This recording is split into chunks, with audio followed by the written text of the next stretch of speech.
अशा आपल्या आशाताई, नरेंद्र हेटेजी, अमेय हेटेजी आणि विशेषतः ज्यांचा उल्लेख केला पाहिजे असे पंडित हृदयनाथ मंगेशकरजी आणि उपस्थित या सभागृहातील सर्वच मान्यवर. खरं तर या सभागृह एवढे श्रीमंत सभागृह या क्षणी तरी दुसरे कुठलेच जगामध्ये नसतात. कारण विचारांचं वैभव असलेले आमचे परमपूज्य मोहन भागवतजी इथे आहेत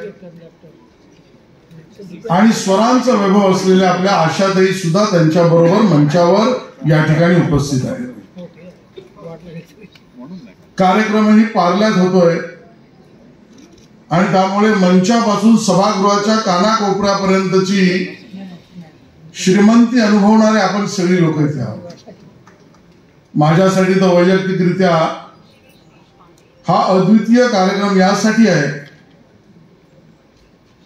कारण एकाच वेळेला माझी दोन दैवत मला त्यांच्या बरोबर मंचावर बसण्याची संधी मिळाली. मी हे म्हटलं तर त्या दोघांनाही कदाचित कोणाला आपसूकपणे आणि कोणाला आपलेपणाने ते आवडणारही नाही,